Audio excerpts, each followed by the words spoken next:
নমস্কাৰ বাস্তু চাবলৈ চাবলৈ আপোনালোক সকলোকে স্বাগতম জনাইছো। আশা কৰোঁ আপোনালোক সকলো কুশলে আছে, মংগলে আছে।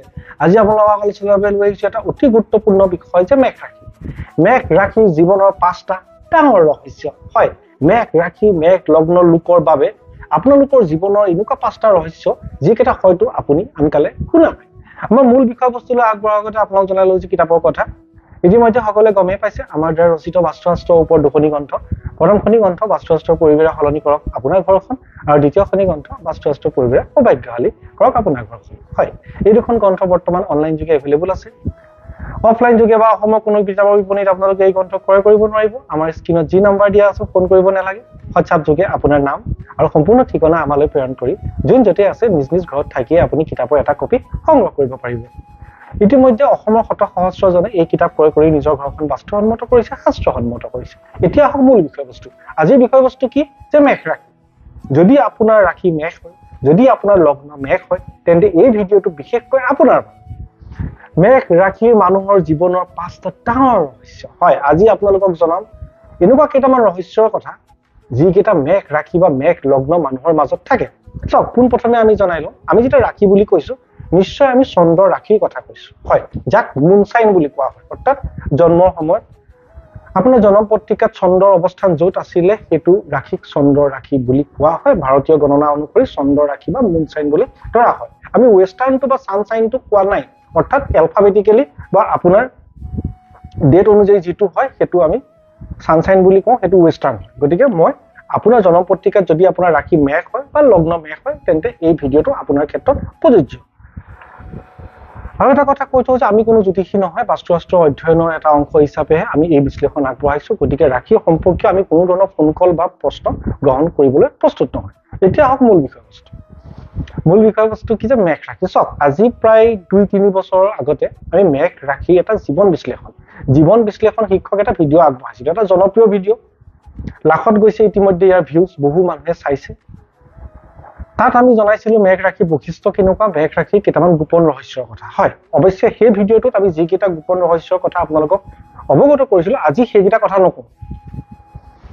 আজি সম্পূৰ্ণ জনাম যদি আপোনাৰ ৰাশি মেঘ হয় ন, আপুনি নিজৰ বিষয়ে এইকেইটা কথা জানক, বা যদি আপোনাৰ পৰিয়ালত কোনোবা আপোনাৰ পত্নীয়ে হওক, স্বামীয়ে হওক, মা দেউতাই হওক, ভাই ভণ্টীয়ে হওক, যদি কেনেবাকে বা আত্মীয় স্বজনৰ ক্ষেত্ৰতে নহওক কিয় যদি কোনোবা মেঘ ৰাশিৰ লোক হয়, প্ৰকৃততে এই ভিডিঅ'টোৰ দ্বাৰা মেঘ ৰাশিৰ লোকে নিজে নিজক অতি ভালকৈ জানিব পাৰিব, তথা আপুনি আপোনাৰ কাষত থকা মেঘ ৰাশিৰ কোনোবা ব্যক্তিক আৰু বেছিকৈ জনা বা বুজাত সহায় হয়।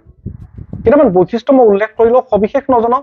মই আমাৰ পূৰ্বৰ ভিডিঅ'টো লিংক দি দিছো, আপোনালোকে চাই ল'ব, সেইটো চালে গম পাব। তথাপিও মই আৰম্ভণিতে যিসকলে প্ৰথমবাৰ চাইছে আমাৰ এই ভিডিঅ'টো তেওঁলোকক জনাই লওঁ, যদি আপোনাৰ ৰাশি মেঘ হয় আপুনি কেনেকুৱা ধৰণৰ ব্যক্তি। একদম চাওক, মেঘ ৰাশি আপোনালোকে জানে যে এইটো বিশ্ব ব্ৰহ্মাণ্ডৰ প্ৰথমটো ৰাশি হয়। 12টা ৰাশি চক্ৰৰ প্ৰথমটো ৰাশি মেঘ ৰাশি, এৰিছ।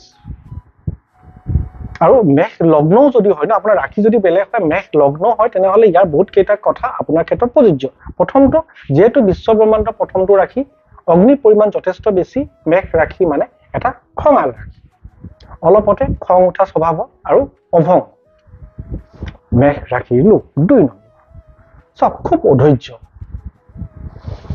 সহনশীলতা কম, সহিব নোৱাৰে, নিজৰ মতত লাগি থকা বিধৰ মানুহ হয় মেঘ ৰাশি মেঘ লগ্ন।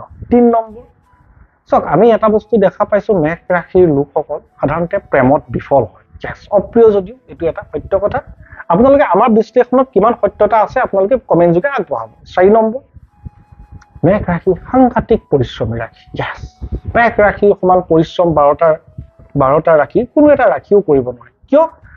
প্ৰথমটো ৰাশি অগ্নিতত্ত্ব অত্যন্ত বেছি। মেঘ ৰাশিৰ লোকে যিকেইটা কাম কৰিব, অন্য ৰাশিৰ লোকে সেইকেইটা কাম কৰোঁতে হয়তো তাতকৈ বহুত বেছি সময় লাগে। চ' এই 4টা বেছিকৈ মই নজনাও। চ' মেঘ ৰাশিৰ লোকৰ এই 4টা মই চাৰিত্ৰিক বৈশিষ্ট্য জনাই। এতিয়া আহক যে ডাঙৰ ৰহস্য।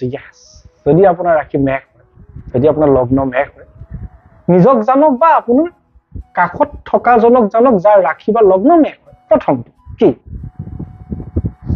মেঘ ৰাশি মেঘ লগ্ন, ভেৰি হাই লেভেল অফ অনেষ্টি। মেঘ ৰাশিৰ লোক সাধাৰণতে অনেষ্টি থাকে, ভেৰি লয়েল, মনত ৰাখি, ভেৰি ষ্ট্ৰেইট ফৰৱাৰ্ড। মেঘ ৰাশি মেঘ লগ্ন, অত্যন্ত সাহসী, কোনো ধৰণৰ প্ৰত্যাহ্বানলৈ ভয় নকৰে, মেঘ ৰাশি মেঘ লগ্ন লোক এইটো তেওঁলোকৰ সাহিত্যিক বৈশিষ্ট্য এইটো তেওঁলোকৰ এটা গুপ্ত ৰহস্য কিয় চক প্ৰত্যেকটো ৰাশিৰে ভাল বেয়া আছে আজি যিহেতু মেঘৰ বিশ্লেষণ গতিকে মই মেঘৰ গুপ্ত ৰহস্যৰ কথা জনাইছো এইকেইটা গুণ প্ৰকৃততে ঈশ্বৰ প্ৰদত্ত প্ৰকৃতি প্ৰদত্ত প্ৰত্যেকটো ৰাশিয়ে নিজৰ লগত কিছুমান গুণাগুণ লৈ জন্মগ্ৰহণ কৰে তাৰ ভিতৰত এইটো হৈছে মেঘ ৰাশিৰ লোকৰ প্ৰথমটো ৰহস্য সেকেন্ড আমি যেতিয়া আমি আপোনালোকৰ বৈশিষ্ট্য কেইটা কৈছিলো এটা কথা কৈছিলো খং বেছি খঙাল ৰাশি মেঘ ৰাশি সেকেন্ডটো হৈছে কি মেঘ ৰাশিৰ লোক বাহিৰত যিমান খঙাল কঠিন নহওক কিয় ভিতৰখন কিন্তু ভেৰি সফট ইয়াস অত্যন্ত কোমল মনৰ অধিকাৰী হয় মেঘ ৰাশিৰ ব্যক্তি মনৰ ভিতৰত এটা শিশুসুলভ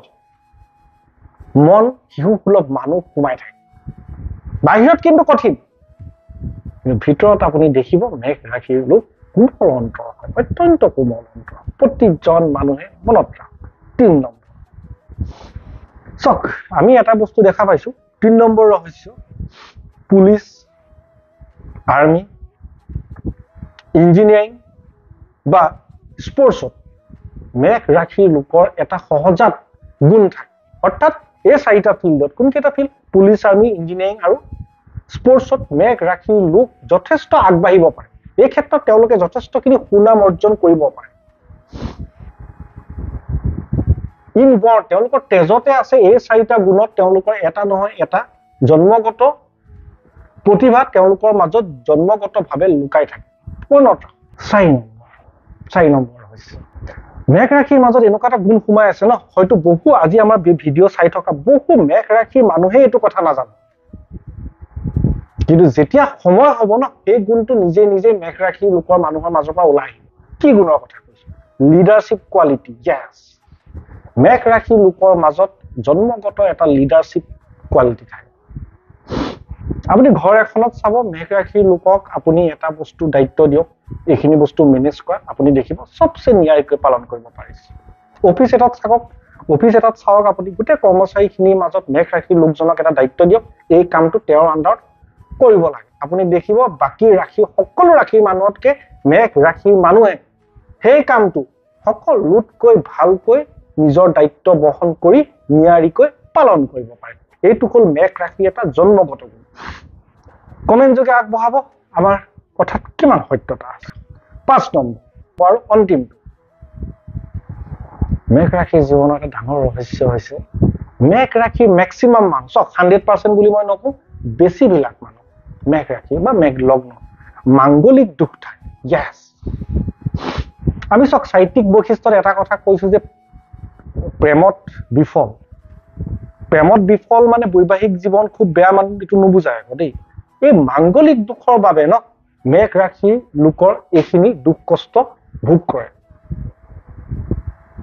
আৰু এটা কথা মই কওঁ বিয়াৰ ক্ষেত্ৰত কিন্তু মাংগলিক হয় নে নহয় মাংগলিক নে অমাংগলিক এই বিষয়টো মেঘ ৰাশিৰ লোকে কিন্তু ভেৰি কনচাৰ্ন হ'ব কাৰণ আমাৰ কি হয় যিখিনি অসমীয়া বিবাহৰ ক্ষেত্ৰত আমি দেখিছো যে মাংগলিক অমাংগলিক এই বিষয়টো চোৱা নহয় বা যিয়ে নকওঁ সবিশেষ নকওঁ কিন্তু মই এটা কথা কওঁ যে মেঘ ৰাশিৰ লোকৰ মেক্সিমামৰ মাংগলিক দুখ থাকে বা আৰু এই বস্তুটো কি হয় তেওঁলোকৰ দক্ষিণ দিশৰ যিটো ঘৰত বসবাস কৰে দক্ষিণ দিশৰ প্ৰব্লেম থাকে কাৰণ চক আমি এনেকুৱাও দেখা পাইছো বহু মেঘ ৰাশিৰ লোকৰ ঘৰখন বাস্তুসন্মত কৰাৰ পাছত বা দক্ষিণ দিশটো শুদ্ধ কৰাৰ পাছত আমি দেখা পাইছো তেওঁলোকৰ জীৱনটো ক'ৰবাত পায়গে সো এটা কথা সদায় জানো কাৰণ মেঘ ৰাশিৰ লোকসকলৰ মাজত মেক্সিমাম চান্সেছ থাকে মাংগলিক দুখ আৰু মাংগলিক দুখ তেওঁলোকে খণ্ডন কৰিব লগা থাকে সো আপোনালোকে কোনোবা জ্যোতিষীৰ ওচৰত গ'লে নিশ্চয় গম পাব মাংগলিক দুখ আছে নে নাই যদি আছে তেন্তে বিয়াৰ আগে মাংগলিক দুখ খণ্ডন কৰিব লগা আছে প্ৰতিজন মেঘ ৰাশি মেঘ লগ্ন